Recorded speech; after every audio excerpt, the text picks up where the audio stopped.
Es un gusto estar aquí. Soy Alberto Ábrego. Les doy la bienvenida a las alumnas y alumnos de lengua materna de tercer grado de secundaria. Durante esta sesión contaremos con intervenciones del doctor Tadeo Pablo Stein. Él es doctor en letras por la Universidad Nacional Autónoma de México, maestro en estudios de literatura mexicana por la Universidad de Guadalajara, México, y licenciado en letras por la Universidad Nacional de Rosario en Argentina. Su línea de investigación comprende tanto poesía escrita en Nueva España durante los siglos XVI y XVII, así como la influencia de Góngora en la poesía colonial. Participa, además, en el Seminario de Cultura Literaria Novohispana en el Instituto de Investigaciones Bibliográficas. Antes de iniciar, les recuerdo que debemos complementar nuestros hábitos de estudio con una alimentación saludable y una activación física constante. Recuerden que la salud, como el conocimiento, es una responsabilidad que compartimos todos. En esta sesión hablaremos del aprendizaje esperado. Analiza e identifica la información presentada en textos introductorios, prólogos, reseñas, dedicatorias y presentaciones. Y el propósito es que ustedes puedan identificar características y función de textos introductorios. Los materiales que vamos a necesitar para esta sesión titulada Introducción, ¿para qué?, son su cuaderno y lápiz o bolígrafo para tomar notas. Recordemos que todo lo que veamos en esta sesión es para ampliar su conocimiento, por lo que les recomiendo llevar un registro de todas las dudas e inquietudes que surjan. Muchas de estas las podrán ustedes resolver al consultar su libro de texto y al preguntar a su maestra o maestro. Recordemos que cuando nos adentramos en la aventura de leer, encontramos diversos tipos de texto que anteceden la obra o las obras cuando se trata de una antología.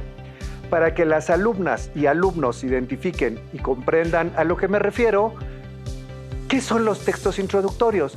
Escuchemos la respuesta del doctor. Muchas veces, cuando vamos a leer una novela o un poemario, nos encontramos al inicio del libro con un texto de variable extensión que se llama prólogo, prefacio, introducción, estudio preliminar, nota editorial, etc.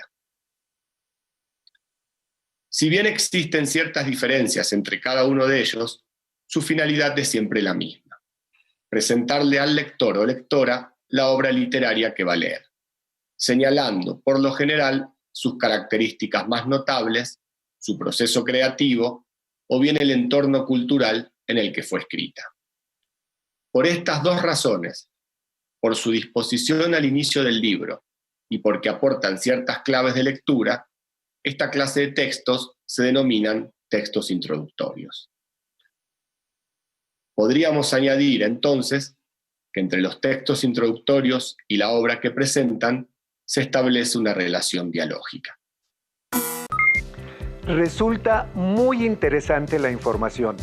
Hemos escuchado diversos textos introductorios. Para saber cómo se puede diferenciar entre ellos, acompáñenme a ver lo siguiente. Como ya mencionamos, los textos introductorios más frecuentes son el prólogo, la introducción, el estudio preliminar y la nota editorial. También podemos encontrarnos con una advertencia, una breve explicación y un largo etcétera de nombres que sería muy complicado diferenciar de manera rigurosa.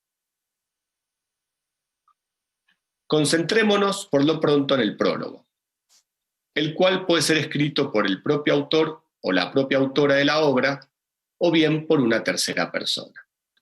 Cuando sucede lo primero, cuando el autor o la autora del libro escribe su propio prólogo, nos vamos a encontrar con un texto que explica un proceso creativo y que reflexiona sobre el arte mismo de la escritura, estableciendo una relación de complicidad con el lector.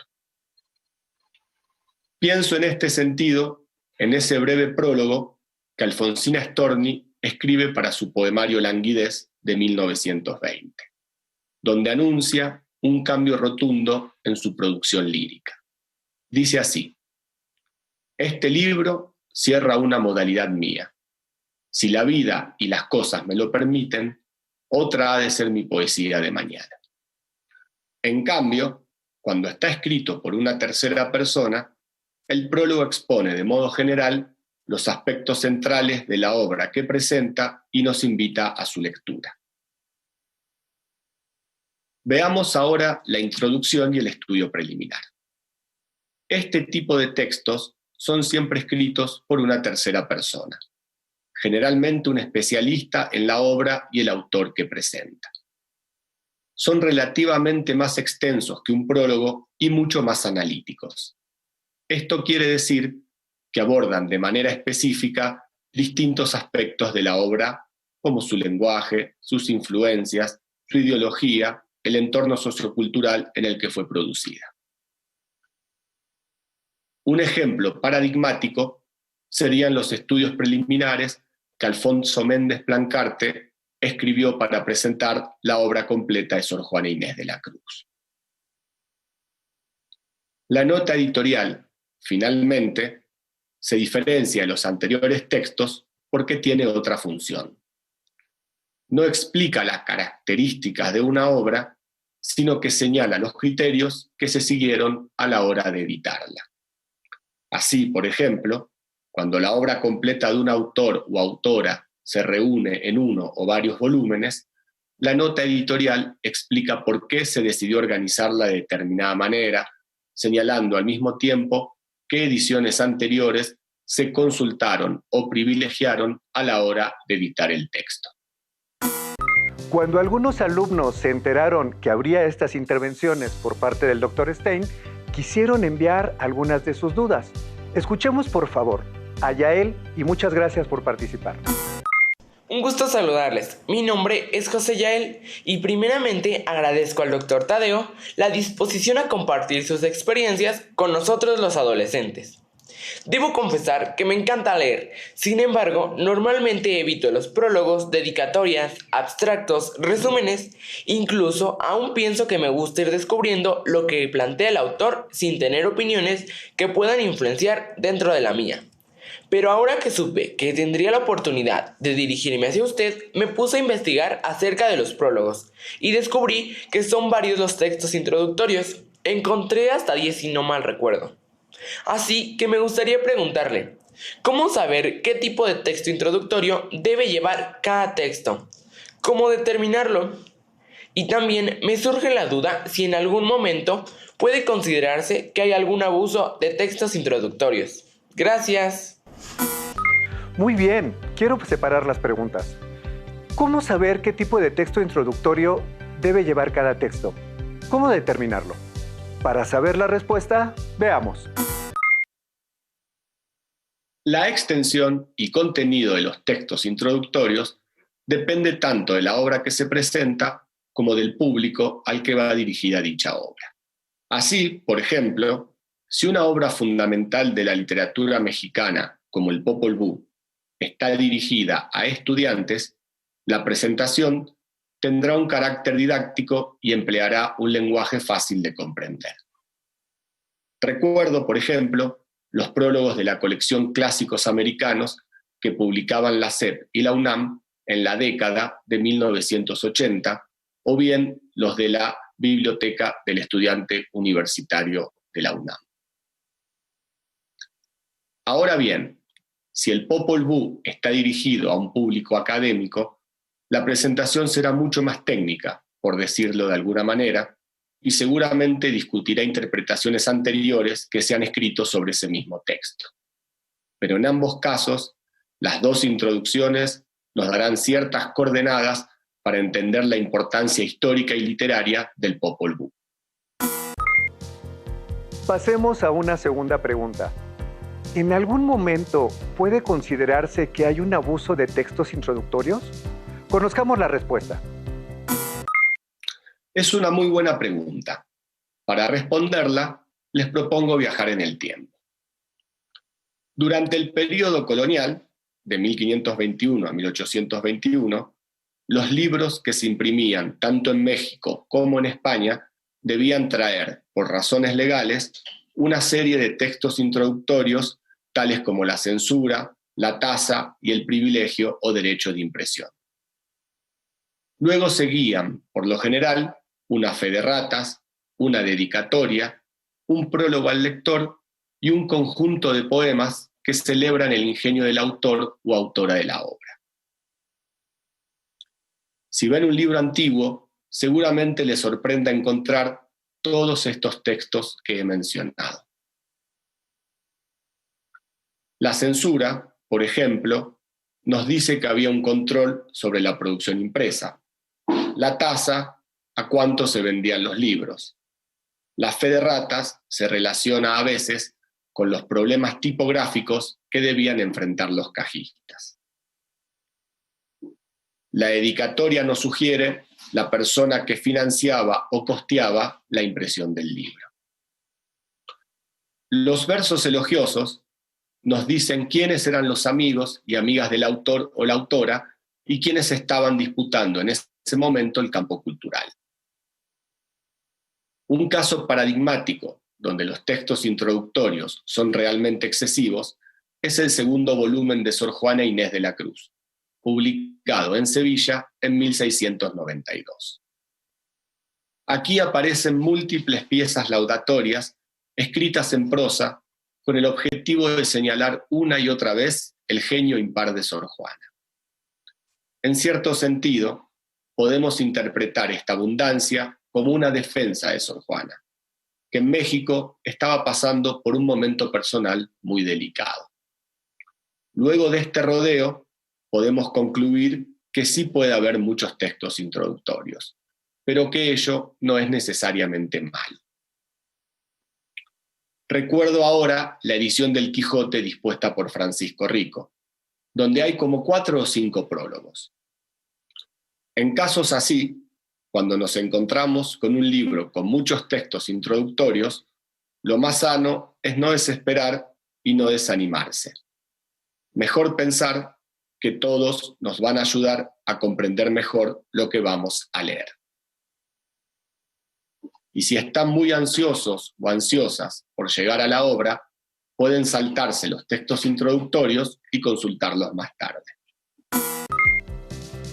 A propósito de prólogos, hay otra participación ahora de Pamela y les invitamos a escucharla. ¿Qué tal, doctor Tadeo? Es un gusto estar aquí. Soy Pamela y me gustaría que nos comentara cuáles son las características principales que debo considerar para realizar un prólogo. ¿Puede existir más de un prólogo en un libro? ¿Para qué nos ayudaría? Si fuéramos los autores del prólogo, ¿qué pasaría si no nos agrada el escrito de la obra? ¿Qué se tendría que hacer? En el prólogo, ¿puede intervenir solo una persona o varias que hayan leído la obra? Gracias, Pamela. Empecemos por saber, ¿cuáles son las principales funciones que cumplen los prólogos?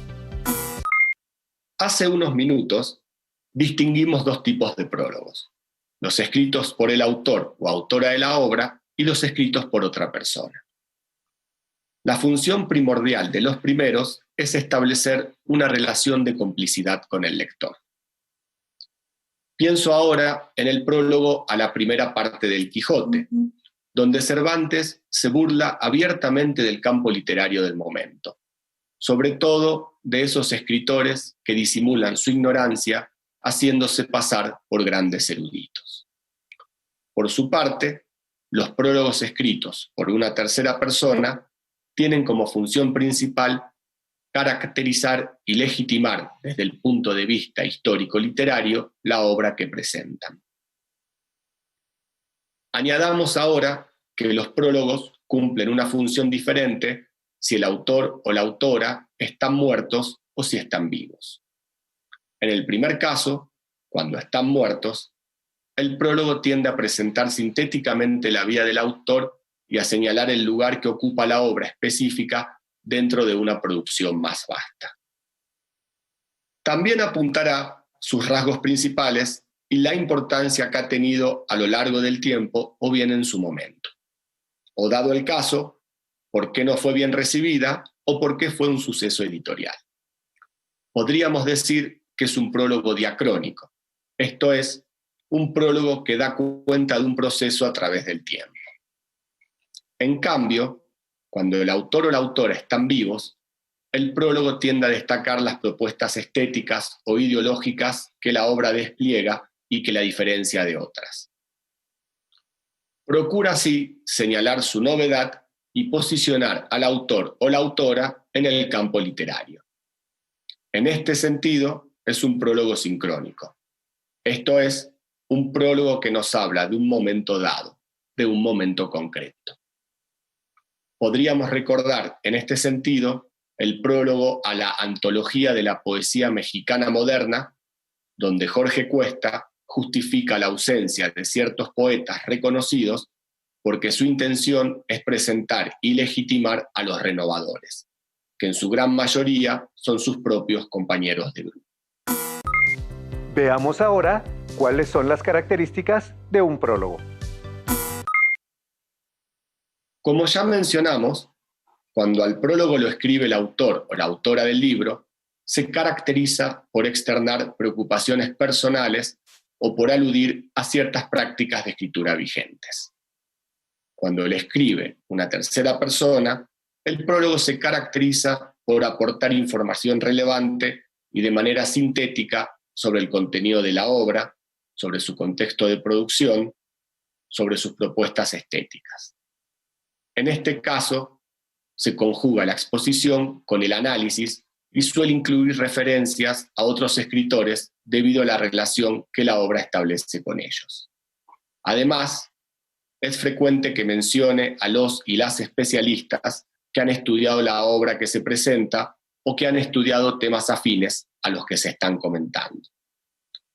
Cuando el autor está muerto, el prólogo incluye un resumen de su vida, destacando muchas veces los momentos más importantes de su educación literaria y la recepción que tuvo la obra a lo largo del tiempo. Finalmente, repitamos que los prólogos se caracterizan por su brevedad, aunque hay algunos que son realmente extensos. Y sobre las características que hacen que un prólogo sea memorable y tenga un mayor impacto en el lector, nuestro especialista nos comenta lo siguiente. Los prólogos memorables comparten las características principales que ya hemos señalado. En todo caso, su trascendencia se debe a la destreza con la que está escrito o porque lo escribe una persona reconocida. Otras veces, recordamos un prólogo porque aporta información que no podríamos encontrar en otro lugar, o bien porque esboza de manera implícita o explícita el estado del campo literario y las tensiones que en ese momento estaban en disputa. Antes mencionamos el prólogo de Cervantes, que en esencia cumple con todos estos requisitos. Quisiera añadir ahora otros ejemplos. Un prólogo extraordinario es sin duda el que Sor Juana envía a España para que se imprima en la segunda edición de La Inundación Castálida y que empieza: esos versos, lector mío, que a tu deleite consagro. Extraordinario por la persuasión que ejerce en el lector, por el hábil manejo del motivo de la falsa modestia, por lo que nos dice de la transmisión de la poesía y sobre todo por lo que nos dice de Sor Juana misma. Básicamente, ella le pide al lector que sea benevolente con sus versos. Si le gustan, bien. Si no le gustan, pues al menos le darán ocasión para murmurar sobre ella, algo que gustan hacer en palacio los cortesanos. Advierte que no ha tenido tiempo para corregirlos por la prisa de los traslados, es decir, por la prisa con la que se sacaron copias manuscritas de sus poemas para enviarlos a España. También se excusa porque los ha escrito en el corto espacio que le dejan los embarazos de su profesión de monja. Finalmente, nos informa que sus versos salen a luz por obedecer un mandato. Tenemos así, en miniatura, un retrato de Sor Juana, de su estilo y de su época. Otro prólogo memorable es el que Rubén Darío escribe para Prosas Profanas de 1896, donde en su peculiar estilo nos da en esencia toda la clave interpretativa del poemario. Por último, recordemos otro gran prólogo, el de Borges a la invención de Morel de Adolfo Bioy Casares, un gran escritor presentando a un gran novelista. Allí, en una página, Borges nos da una lección de maestría desplegando una capacidad de síntesis envidiable. Dicho rápidamente, Borges discute en ese prólogo los rumbos de la novela contemporánea, oponiendo la novela psicológica y de caracteres, que entonces estaba en auge, a la novela argumental, donde ubica como un hito la de Bioy Casares, equiparable a la de los grandes novelistas del pasado. Luego de leer esa página, no te queda más opción que leer la novela. Entre otras cosas, Borges fue también un excelente prologuista. Si fuéramos los autores del prólogo, ¿qué pasaría si no nos agrada el escrito o la obra? ¿Qué se tendría que hacer? Veamos el comentario del doctor Tadeo. Es una pregunta interesante, dada la definición que hemos dado anteriormente de prólogo. En verdad, un prólogo puede ser también crítico, o bien reconocer que la obra que se presenta no es buena. En ese caso, se puede apuntar que lo que está en juego no es la calidad literaria de la obra, sino la información que aporta sobre un momento histórico determinado. Información que no podríamos encontrar en otras fuentes. Pienso en un escritor argentino, Antonio Argerich. Su novela Inocentes o culpables, de 1884, es realmente mala, pero con gusto escribiría un prólogo porque allí se escenifica la problemática de la inmigración italiana en la Argentina a finales del siglo XIX. Cuando nos dedicamos a los estudios literarios de manera profesional, no siempre estudiamos y escribimos sobre las obras que nos agradan. De hecho, muchas veces sucede lo contrario. Y así es como se construye, a fin de cuentas, una historia, una tradición y una identidad. Una pregunta que hicimos a nuestro especialista es si existen diferencias entre los prólogos dependiendo si el texto es una antología o una novela. Esta fue su respuesta. Una novela es una obra individual y el prólogo va a hablar específicamente de ella y de la importancia que tiene en la trayectoria del autor o autora o bien en la tradición literaria. Una antología, en cambio, puede ser de carácter individual, una selección de poemas de una sola autora, o bien colectivo, una selección de poemas de un movimiento poético o de un período, por ejemplo. En ambos casos, el prólogo debe explicar por qué ha elegido determinados poemas y no otros, seguramente porque se consideran los más representativos. Además, debe apuntar características generales que puedan aplicarse al conjunto de los textos seleccionados y, dado el caso, señalar las diferencias que existen dentro de la producción de un mismo poeta o bien de una misma escuela, movimiento o periodo. La verdad, prologar una antología requiere de un conocimiento muy amplio de la tradición literaria y de una gran capacidad analítica. En este sentido, un prólogo ejemplar es el de José Emilio Pacheco a su antología del modernismo, donde de manera tan erudita como didáctica logramos hacernos una idea cabal de lo que fue el modernismo. Diría que ese prólogo es una lectura obligada. Y sobre el lenguaje con que nos expresamos en un prólogo, nuestro especialista prosigue. Si la intención es invitar al lector o a la lectora a la lectura de la obra que se presenta, el prólogo debe tener un lenguaje claro y conciso. Desde mi punto de vista, el lenguaje debe evitar el exceso de metáforas y adjetivos propios del lenguaje literario, tanto como el exceso de tecnicismos propios del campo de los estudios literarios. Asimismo, pedimos un consejo para ustedes, alumnas y alumnos, a fin de que escriban un prólogo. Nuestro especialista expresa lo siguiente. Les recomendaría, ante todo, que lean muchas veces la obra que van a prologar y que estudien lo más que puedan el contexto en el que se produjo para así poder situarla en su tiempo y en su tradición.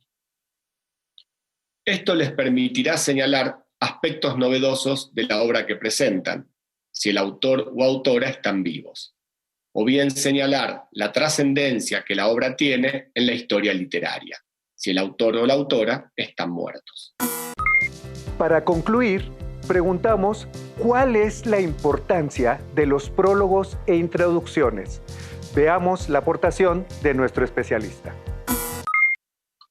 Los prólogos y las introducciones son importantes porque nos ayudan a conocer las condiciones materiales, espirituales e históricas que rodean la producción de una obra literaria.